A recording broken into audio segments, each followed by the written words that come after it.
What's up, Dacetacular Nation and basement dwellers alike? This is another Dacetacular Mind, and I'm talking to you.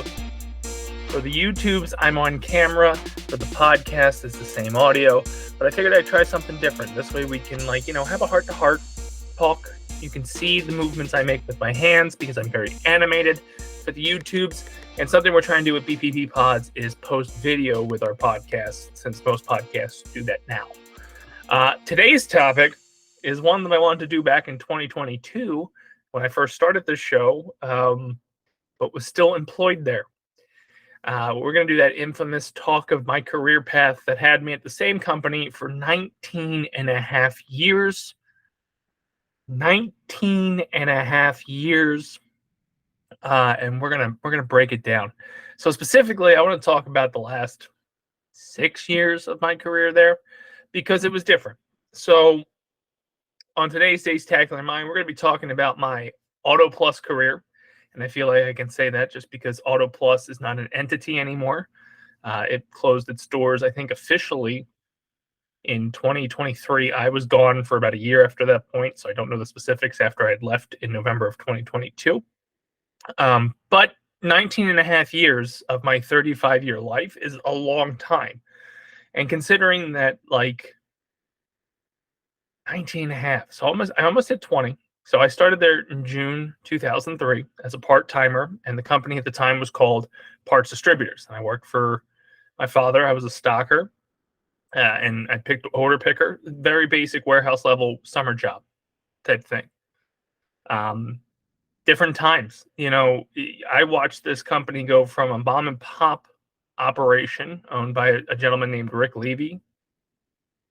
Good guy. He stayed with Auto Plus, I think, all the way up to about 2020-ish, basically until he retired. But he could have retired when he made the sale in 2007, but he chose to stick around. And good guy, He got my foot in the door. He helped me out when I briefly stepped away to Savannah, Georgia to try college out. He got me a job down there at the parts house and then welcomed me back when I decided Georgia wasn't for me. And maybe we'll talk about Savannah one time down the line. But for now, we're talking Auto Plus. And it wasn't Auto Plus when I started there. It was called Parts Distributors.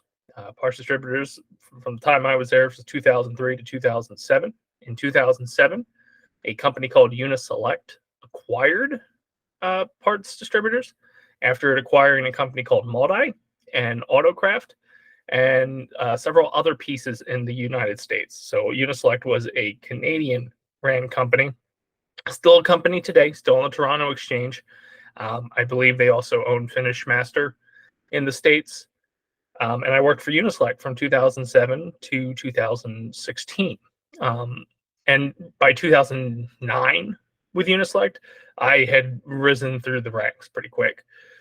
2007, I was a receiver, working a forklift, doing the inbound shipments, preparing them, getting to the floor, and, still doing order picking, stocking, whatever was really needed. By 2009, I had become a supervisor of the floor. It was not a long run, and not a long run in a bad sense, a long run in that I moved into the IT department. They labeled it as HR. If you know me, I don't know why I was considered an HR person. I do have some empathy when it comes to conversations, but realistically, I'm not a big fan of working with people. And we'll do a podcast about people down the road. People are just tough. And when you move into an HR department, you have to be able to roll with the punches.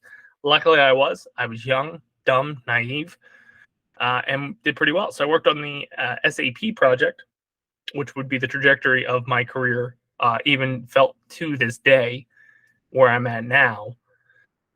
And I did that from 2010 to 2014 for that Project Phoenix rollout. And then from 2014 to 2016 with Uniselect, I was in a support role, mainly for the Canadian DCs. I had two counterparts in the US. They handled those. I would still help the US side, but primarily the Canadian DCs wanted me to travel up there and work on some of their projects for them. And then the infamous day in 2016 when Carl Icahn, not a good thing to say about the man. Never personally met him. Never will. He's part of that 1%. He's a hedge fund person, probably not even involved deeply, except for the fact that it's his wallet to acquire the American portion of Uniselect. And that's when the culture changed. So each time the sale happened, culture changed. It went from mom and pop under Rick Levy, good organization. It was a good temporary job. They made it clear to me when I had worked there that it would be a temporary job until Uniselect, a publicly traded company, came in, saw potential. I chose to chase that IT route. Again, it's not a bad route to chase.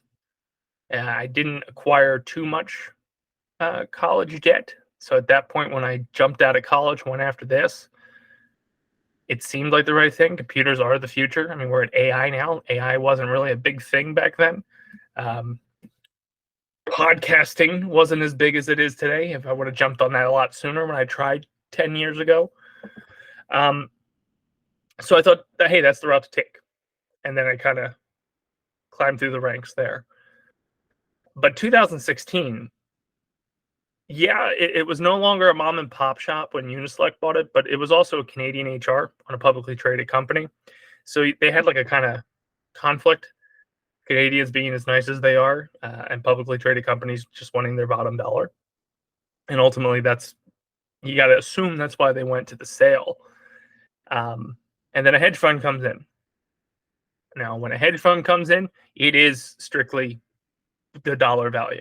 You are a number. It's a shitty part of life, but when you are a company of that magnitude or a hedge fund, if you're an Amazon, if you're a Comcast, if you're Walmart, Target, whatever, bottom line is when they're having these conversations at the higher level, they're looking at numbers. They don't know Chris working the floor in Idaho. They don't care. And that's just the way capitalism works. I'm not saying it's right. I'm just saying it's the way it is. I don't like it. I didn't like it. I watched it erode who I was. You've heard me talk about how there was like a past pre-COVID days and then like the Nexus event where I became somewhat softer. I'm a little bit harder again, but like not fully as bad as I was. And a good chunk of why I had attitude, why I had problems, and why I just generally was miserable was that fucking place. In 2016, when the company was sold, the American company, I was working for the Canadian part. I had a Canadian boss working Canadian sites back and forth to Montreal. I got a phone call when I was driving back from Montreal to Jersey after a trip up there and finishing up with a project. You know, I had a path that I was climbing in Uniselect. I was happier. I was at my leanest. I was wrestling. I was doing my projects, and I was being able to balance work. I had like the perfect balance to the point where like I started dating right around when this started happening. And it sucked for her because she ended up getting the bulk of this bullshit company. But at that point, at least working for Uniselect Canada and the Uniselect model, yeah, there's some weeks it was just like, God, this fucking sucks. But ultimately, I had worked the balance. We got past the hard rollout, was doing support, traveling to Vancouver, not fun, but not an every week thing. And working for the Canadian HR, Canadian/IT, it was a lot easier because they understood the people aspect of it more so than you kind of get in the States. Realistically, when it comes down to that, what do you do? Like what do you do? You can't just leave because they're selling it, but you know the what's coming in. Carl Icahn is a burn and turn type. That's why how he made money. He takes something, he strips it to the steel beams, and he sells what he can and gets back a return on his investment. The quicker he can flip it, the better things are. And ultimately, he did flip a chunk of Auto Plus. From what I understand, some of it still exists, but under a new name. A lot of it was sold off to other companies, and part of it went into our sister company that we would eventually merge with, Pep Boys. And all of this is because that's the model, a successful model that he runs, of just burn and turn. He did it to the Tropicana casino, at least in Atlantic City, from what I've seen, because we used to get discounts there. And then when he burned and turned it, he made his money, sold it to another group or sold it to another owner. Don't know who it went to. And there goes the discount. But also, he made what he wanted to get. It doesn't change the fact that if you're working for that type of model, it's terrible. It is a fucking terrible, terrible thing to do. Miserable. Around 2016, you just started seeing people leave. I mean, people who were in the automotive business when I started, when I was 14, 15, working the summers, they were there for 30, 40 years. By the time they left, these were what, quote unquote, lifers, and they're leaving and finding greener pastures, or being forcibly pushed out because they just didn't fit the vision, which there was none. I don't give a damn about your lean books. I don't give a damn about what you think it works. You didn't know a damn thing about automotive, and just because you took it from your cookie cutter company you came from that built the buildings, fitted the buildings, laid out the buildings, it's not going to go into a company that was piecemeal together through grandfather deals. Each region had its own style, its own market, its own need, and no two buildings were the same. We didn't have similar buildings until we paired up with Pep Boys, and even their buildings, as similar structured as they tried to be, they were still a little different, still different markets. You know, you're going to run through exhaust way more in the Northeast because of the fucking snow and salt and all that stuff than you will in the South. And here you're trying to balance what you're selling. And you brought in people who just didn't understand that, didn't understand the model, didn't understand seasonal stuff. And by the time, and to their credit, every person that came in, by the time they started getting it, by the time they started fighting the fight that had to be fought, they were gone. Because all of a sudden, what you're saying is you can't do the vision we had. We want standard. I don't care about your exceptions. And that's basically the conversation. Ever since 2007, even with Uniselect, that was the conversation. Standardized. It needs to be the same. Well, it's very hard to make things the same when no two buildings look alike, no two markets are the same. You're dealing with a customer base that was grandfathered in the sense that when they made deals with who they worked with, they were handshake deals with people on that kind of mentality. And you're a corporation on the new set of mentality of here's my spreadsheet and my P&Ls, and this is what I got to hit. Whereas you're selling to a customer of like, well, you know, me and so go back, and this is the deal we had. We'll go somewhere else if you don't honor it. Did they? Probably not, because the other option was another corporation around the corner. It was a weird stasis in the automotive business where people were pushing forward to be the next Amazon, to be the Amazon of automotive, while still dealing with like retailers in a sense, and shops that do a little bit of both working and selling parts to the end users, that were still in like a 60s and 70s mindset of like, no, I'm good for my bill, or no, you get it to me in 15 minutes. Just the way it was. Let's ignore the fact that traffic has doubled over the last 3 decades and you can't physically get anywhere in 15 minutes. No, it was two mindsets. And here you are working with this Icahn machine that wanted standardization, maximum profits, minimal wasted time. And if you walked into a building, they were doing pickup business, pure distribution, e-com, which that's a grueling business in and of itself, shuttle business, returns, and even a little bit of manufacturing because they would do some kitting for city accounts. So, like, you had contract work. You had 7 different business models in one building, and you're looking at a group and saying, standardize it. Standardize your processes. Okay, so I standardize it in one building. We'll just take New Jersey. You standardize in the New Jersey market. Pickup is top priority because it also, ties in some of those city accounts, and they're in your face. You're in the metro, man. You're between New York, you're between Philly, you're between DC. You are the heart. So you're also in e-com. And because you're in the Northeast, you are the easiest turnaround for customers like Amazon, Rock Auto, eBay, because you're centrally located.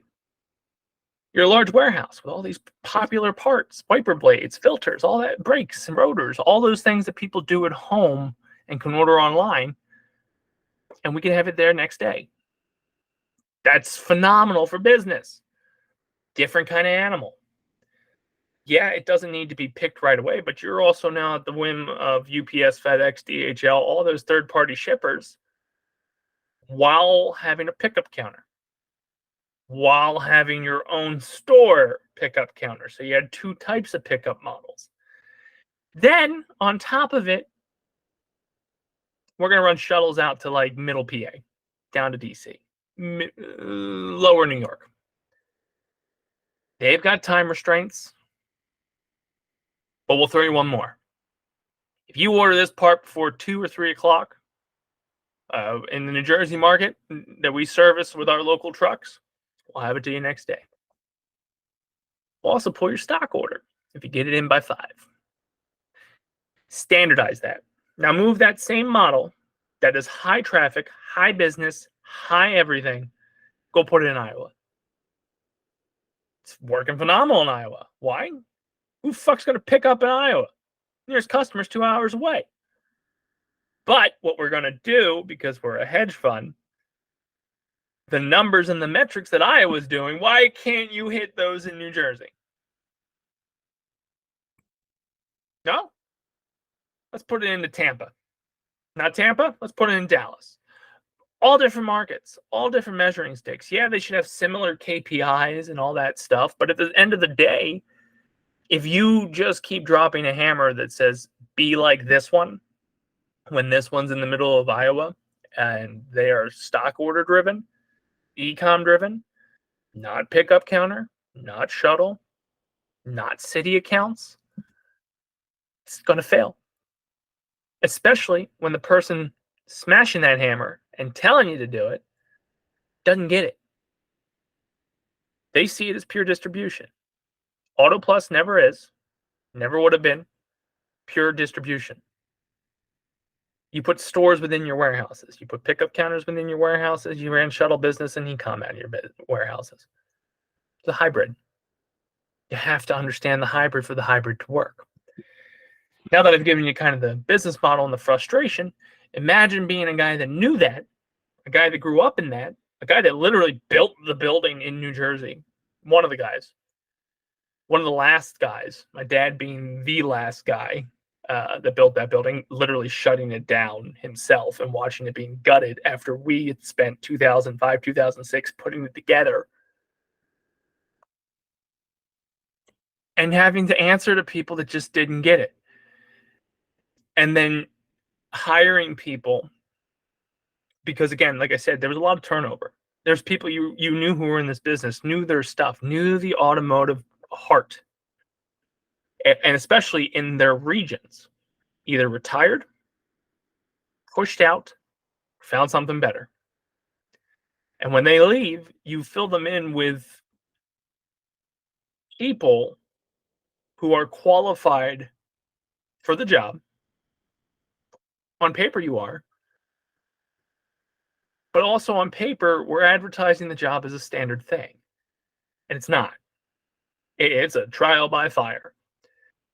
And the problem with that trial by fire is by the time you caught up the speed, you would either notice it's not worth it to stick around for the money you're getting, because it definitely was a lower end paying job. when it comes to that market. And it didn't matter what department. I know this now because I left and went and made more money doing the same thing I was doing, utilizing the knowledge set a lot better than being sporadically shot around to whatever fire had to be put out. So either you realize the pay wasn't worth it, the fighting wasn't worth it, the hours weren't worth it, and you realize that your wheels were just spinning and the car wasn't moving. It's unfortunate. You had high hopes when you got bought by the hedge fund. You had the knowledge in the background that this was not going to last long. Gibby from the Daceman show worked there. He worked with parts distributors with me. Left, went to college, ended back at Pep Boys. When we merged, we were back together. I'm sure we've had arguments on the Daceman show about work because nobody knew the vision. Nobody knew the path. You had a bunch of chefs in the kitchen that didn't know the model. People that did know the model, they pushed out or told to shut up. And that was the working environment you were in. And here I was very well versed in their system.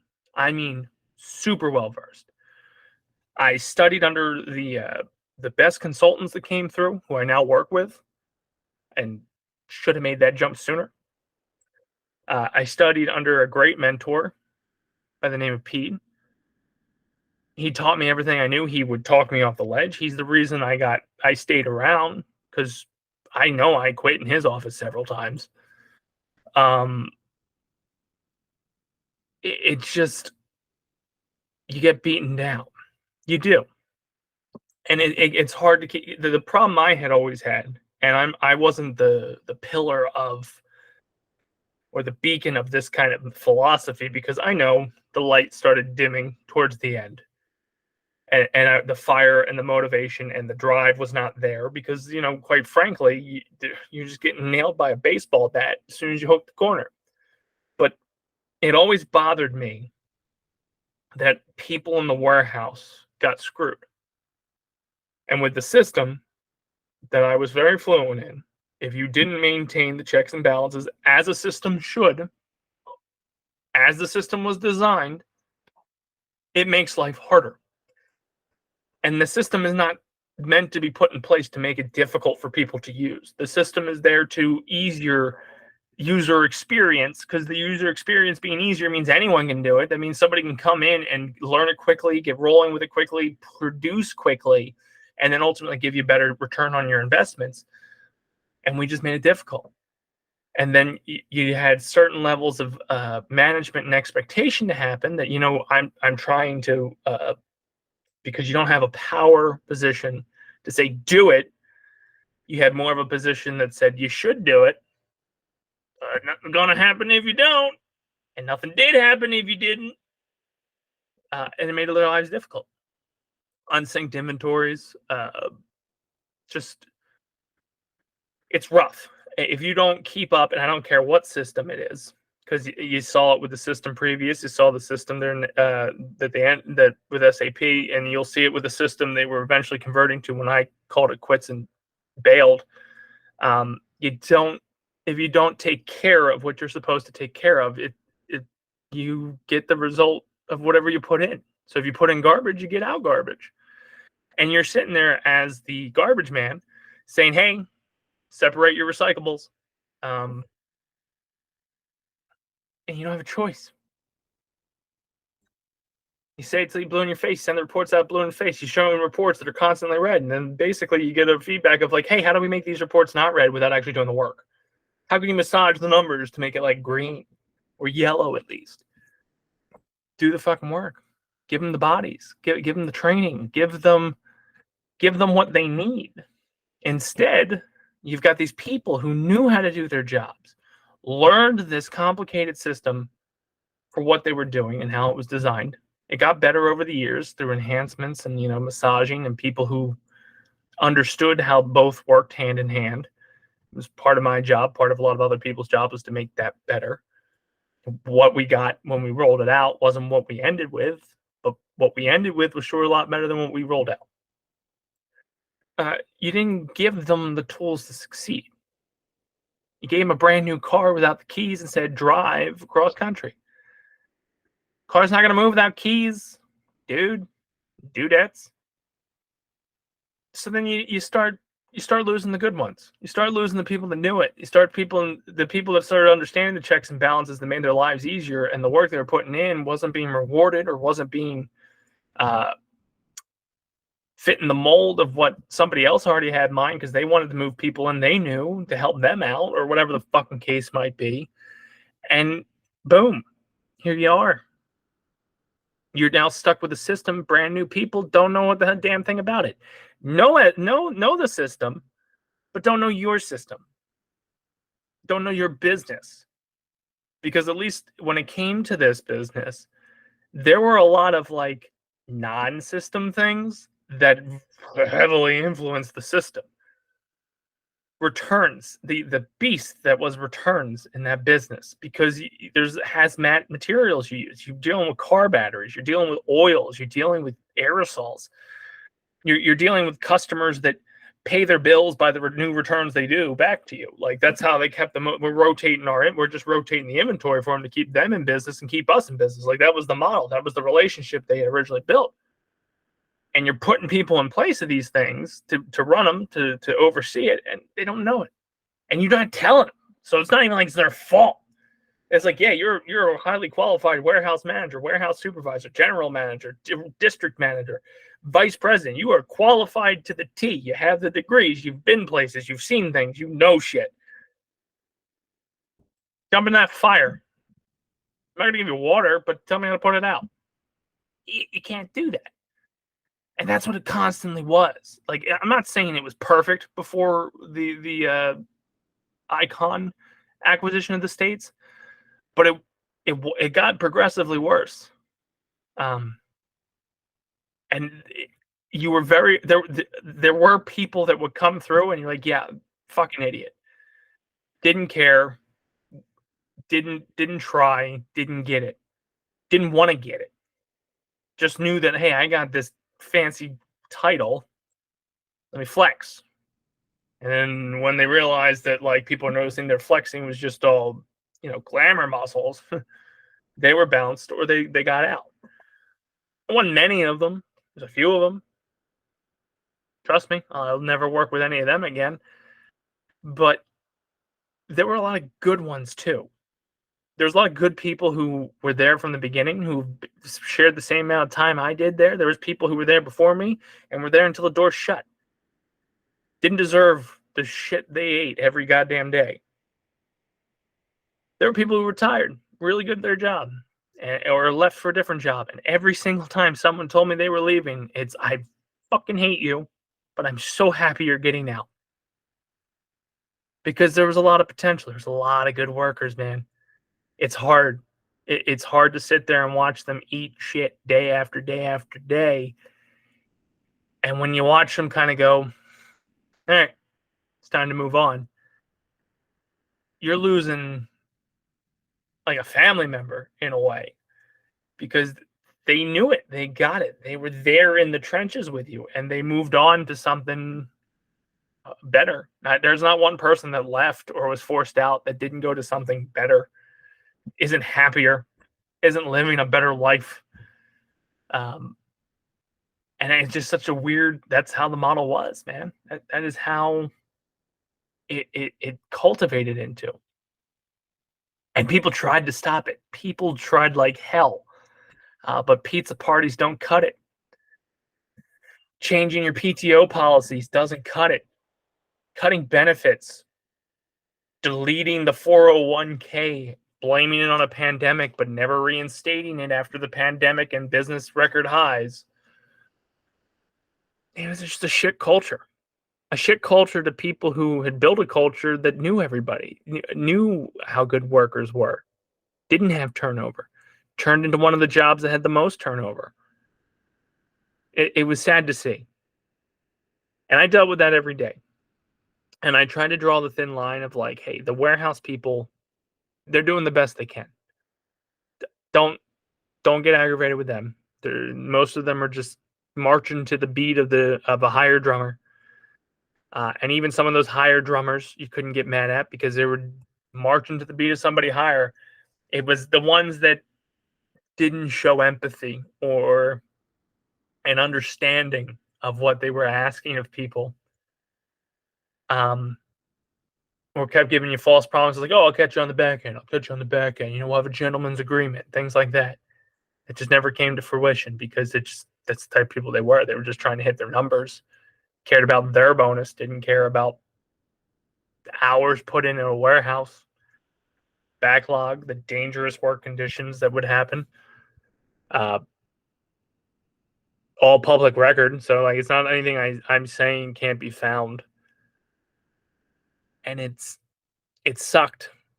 And I tried to hold out. And I'll tell you, the quote unquote Icahn years, and I'm drinking a Big Gulp from 7-Eleven, not a sponsor, but ooh, that's good Slurpee.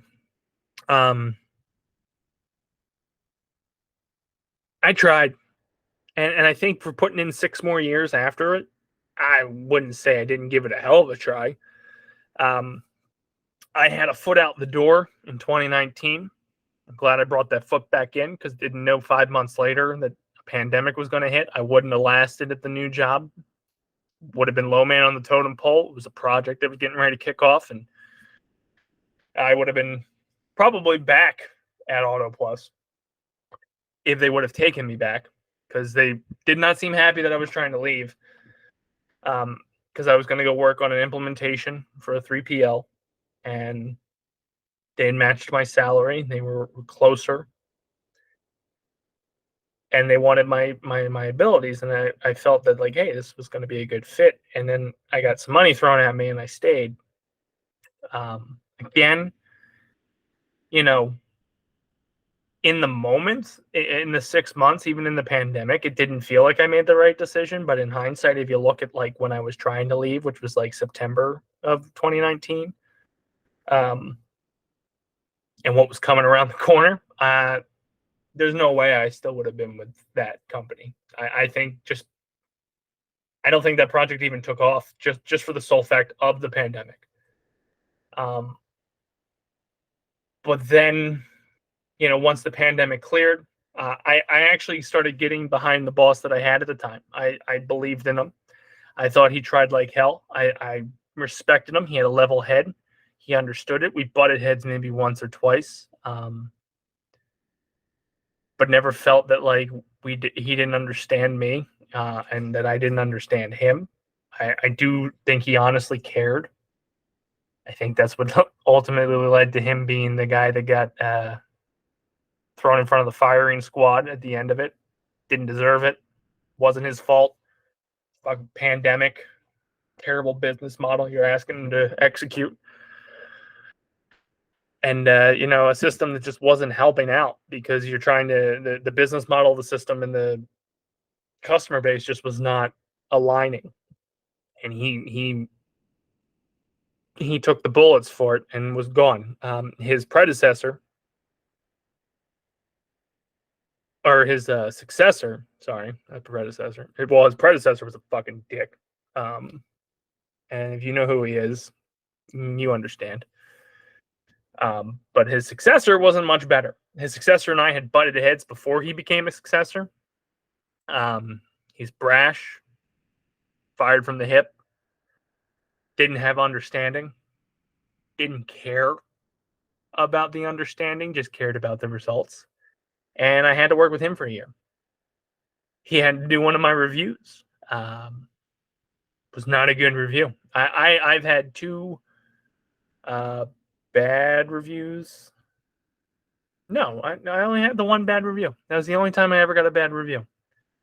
Everybody else understood. Wasn't being, anytime I was snippy or snarky or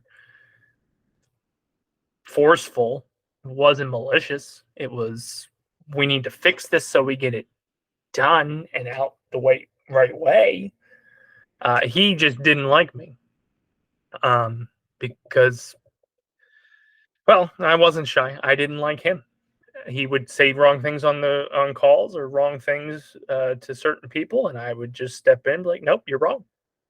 And the crazy thing is, I don't think I was the most forceful on it. I think there was other people who were a little bit more cutthroat at him when it came to him speaking out of term and speaking wrong that would cause issues down the line. But I know I took a good brunt of it because that has, again, the worst review I've ever gotten in my 19 and a half years there. And then all of a sudden it was like, hey, how do you feel about learning this system called Epicor? And I went, no. It's like, why would I go learn a new system? I've got, at the time, 10 years on SAP. I'm not learning a new system. I don't think the system's better. I don't know why you picked this system.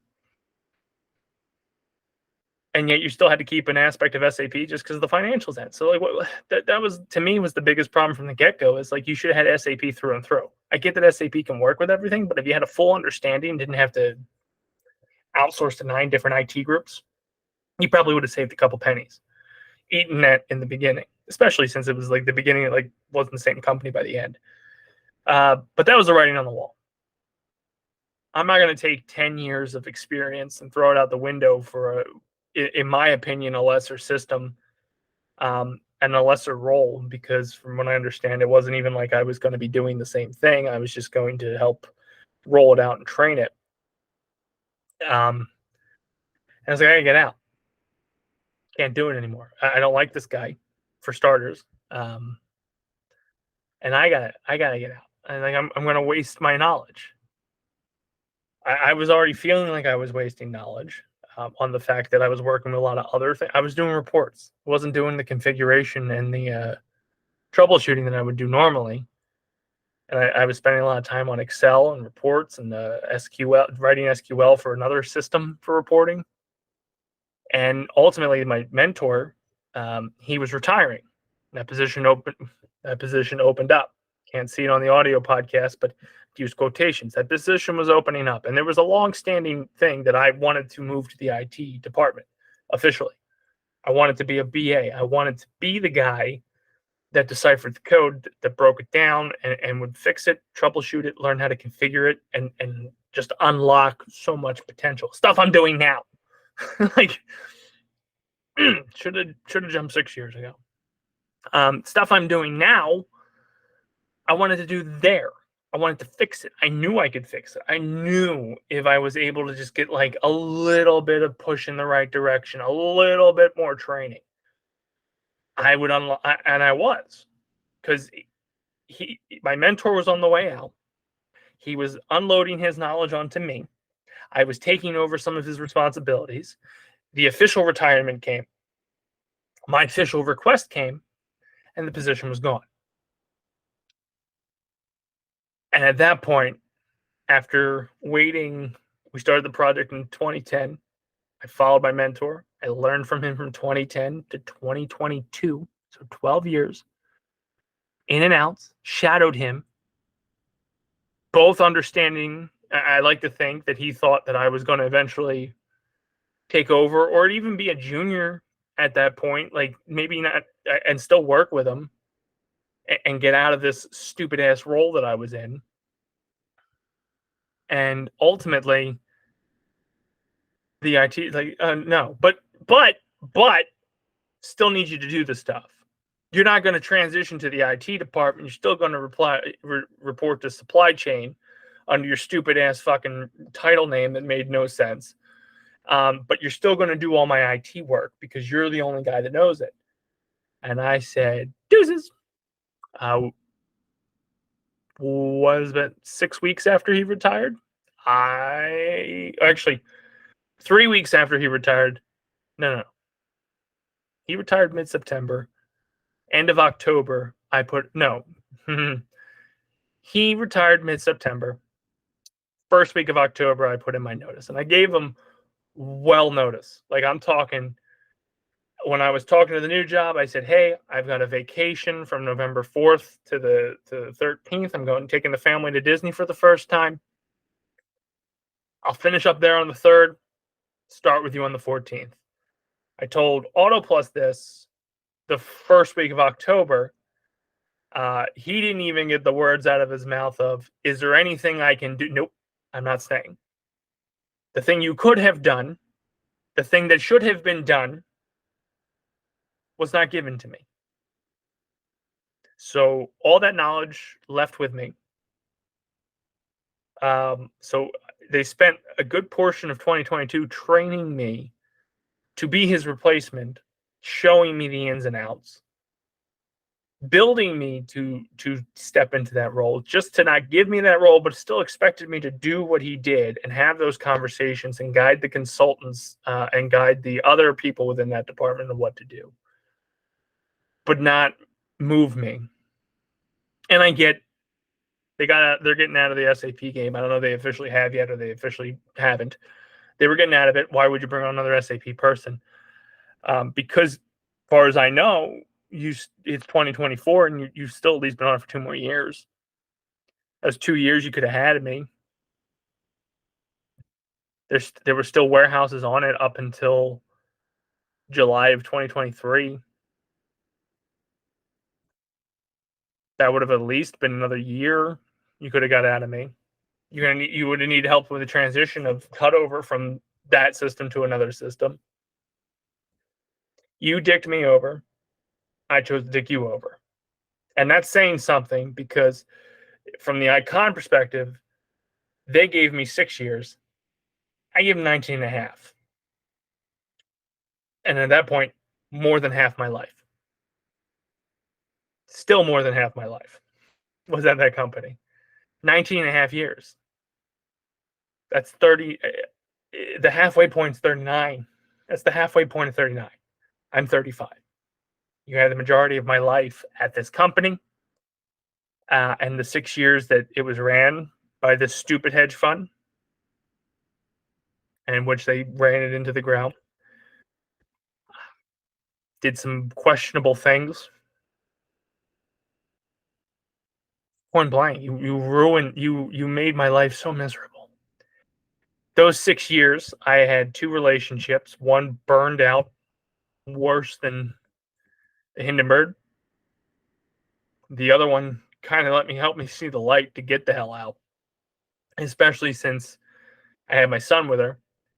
And here I am, aggravated. Now, I'm not going to say my work condition now is more conducive to raising a child because I do travel a lot more and I'm on the road a lot more and I'm not here as much as I personally would like.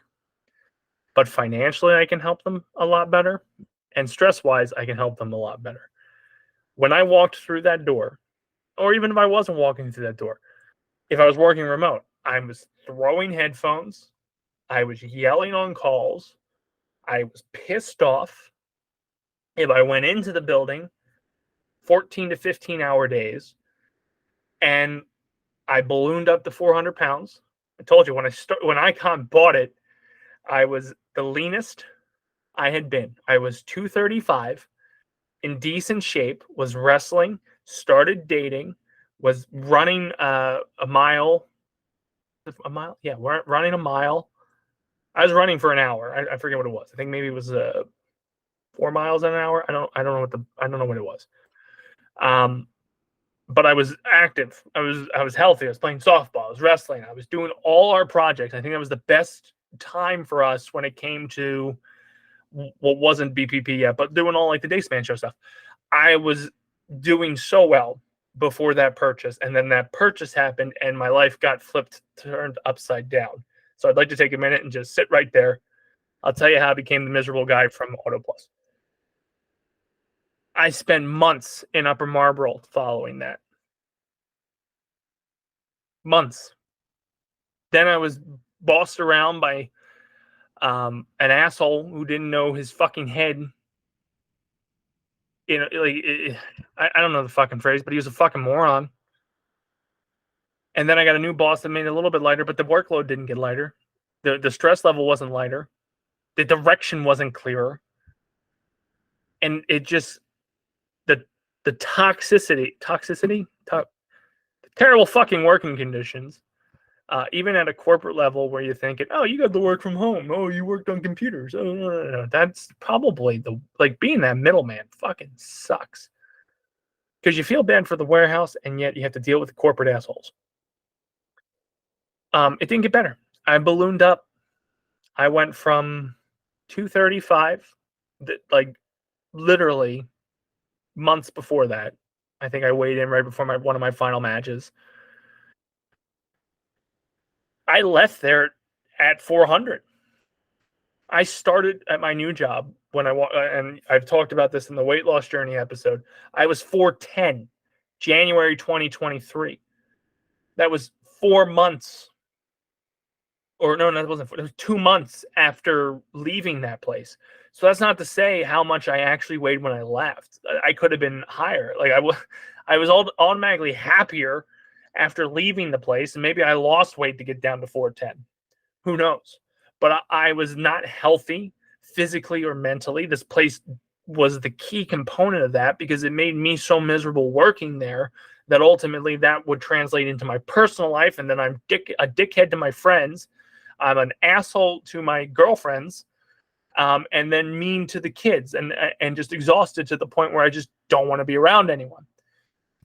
And it's like, what kind of life is that? And I did that for 6 years, and that's my fault that I didn't get out sooner. I mean, I've said it several times in this episode. I should have made the jump to where I am in 2016. Other people saw the writing on the wall. They're doing much better than I am because they saw the writing on the wall. They got out sooner than later.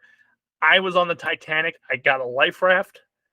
I wasn't on it as it went down and had to float on a door, but there were plenty of people that didn't buy the goddamn ticket to the Titanic and got off way before I did. And it's crazy because Frank Ward, who's on the Daceman show, if I didn't work at this company, I wouldn't have had the friendship I had with him. I met him through the project. I met him through Uniselect. We both suffered through part of the Icahn until they shit-canned him for stupid-ass reasons. Again, one of the ones that got fucking pushed out for no fucking reason because they just didn't fit the vision. Several people who are on my Facebook. If you're on my Facebook and we work together, you're one of the people I've respected. I have felt so bad for all the shit you've had to go through, and learned from you, respected you, and had the pleasure of working with you. A lot of you got out before I did. Smart individuals. Whether it was pushed, retirement, or you found something better, you are way smarter than I am because I hung on way too long. And for those of you that hung on longer than me, but eventually are out, or maybe even, I don't know, but even still there, they may be in the new company, maybe it's better conditions, maybe you made the transition over to the company that bought a piece of it. I was very selective of who I added to Facebook from that company. I always made the joke that I didn't drink when I went out on company retreats or company ventures, dinners, and stuff like that because I don't want to tell people how I felt. I was miserable. Giving me alcohol and then putting me in a room where like maybe I like 5 out of the 6 people, I would have told the 6th person how I felt. And then I probably would have exited sooner. So maybe I should have drank. Who knows? But if you're on my Facebook, if you're listening to this, and you found it through my Facebook or through BPP, thank you for liking BPP's page. I appreciate that support. And that's not sarcasm. I really do appreciate the support. But I respected you. I enjoyed working with you. And I'm so sorry that we both had to go through what we went through. Because it was just a shit show. And companies should not be that way. It's just point blank. And maybe that's why I don't own a business. Maybe that's why BPP hasn't taken off, because like I don't want to put that kind of pressure. Like to me, the moment you make someone miserable, you're not getting their best. So why the fuck are you making them miserable? Right? Okay. Probably ranted enough. I have learned and have become who I am because of the automotive industry. Right, wrong, or indifferent. I started there in 2003. I left there in 2022. Almost 20 years. I had to pick something up. This personality had to come from something. Yeah, there's a lot of outside factors. I love acting. I love wrestling. I love video games. I love all that shit. I love my hobbies. But work ethic started there. My mild OCD that probably developed from the chaos that I would try to fix there started there. It made me who I am. The good parts and the bad parts, and the bad parts that I've been recognizing through this podcast series. It was core. It was a core element. 19 and a half years is the longest I've ever done anything aside from living. 19 and a half years. The Daceman show was 10. The Game-a-thon was 10, 19 and a half. Almost 20 years. I gave to the automotive industry. And the last 6 were so friggin' terrible and progressively terrible to the point where it broke me. Broke me. Because there was times in Uniselect and times in parts distributors where people were just so fucking infuriating that I did snap. Just because, like, hey, you do it. I know you can't say that to people, but like your expectations are not matching realism. I think I had 2 snaps with Uniselect, rightfully so, because then I'll tell you till I'm blue. Maybe that'll be an episode of itself. We'll call it the Morristown Go Live. But the last 6 made that look like a walk in a park. The last 6 became something that was not what I signed up for, but was unfortunately too far in to get out. And it really took them changing the system. My mentor retired. The guy who used to talk me off the ledge every time I tried to leave, he left. So there was no one left to talk me off the ledge. And I didn't get the spot that I was trying to, like, everything I did after 2010. Like, when I got on board with the project, my goal was like, I want to be that. I want to learn the system. I like working on computers. Let me do that. And they're like, no, you have no problems talking in front of people. I'm acting. And apparently a personality. My face has gotten me in trouble because my face does not match some of the kind words I'll use or the rhetoric I spout out. I just have resting bitch face, and I'm sorry for that. A lot of people have experienced it. But again, if you're on my Facebook and we work together at Auto Plus, it's because there's a mutual, there's a respect on my end to you. Maybe it's not mutual. Maybe you're just spying on me. That's fine. It's cool. You live your life. But at the end of the day, I added you because I thought I respected you. I thought you had good work ethic. I thought you were really good at what you did. And I thought that the amount of shit that flowed your way and the way you handled it and the way you did it, you were one of the ones that at least made my job easier. And so I thank you for that. I might have made your job harder. Sorry. Part SAP's fault, part SAP being built by people who didn't know what a computer was, part hedge fund, big part hedge fund. So I guess that's going to do it because that was just a nice little, hour bitch session. You're welcome. And there's more to say. 19 and a half years can't be condensed into one, but I wanted to specifically look at the last 6 because the last 6 were rough. Went through 4 bosses, 5 different titles, endless fucking problems, 1 merger, several closures, a pandemic, and ultimately a system change that was presented to me that I said I gotta get the fuck out. I can't do it. I wanted to stay on. I wanted to hang on as long as I could. I think the hardest people to tell were the ones that were my coworkers, like everyday coworkers that we would troubleshoot, and we were in the trenches together trying to push the same thing. It was tough to tell them.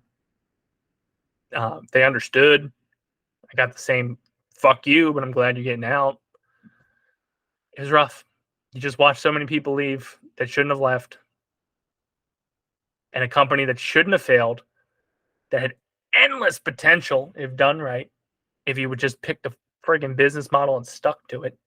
Either say, hey, we're going to be self-sufficient, or hey, we're going to take care of the little guy. Either way, you just got to make a damn decision. You can't dip in both pots. But it's a shame. Capitalism sucks. And I think I have an episode I wrote on my notes that I wanted to do about capitalism. I might just change it to like people who annoy me.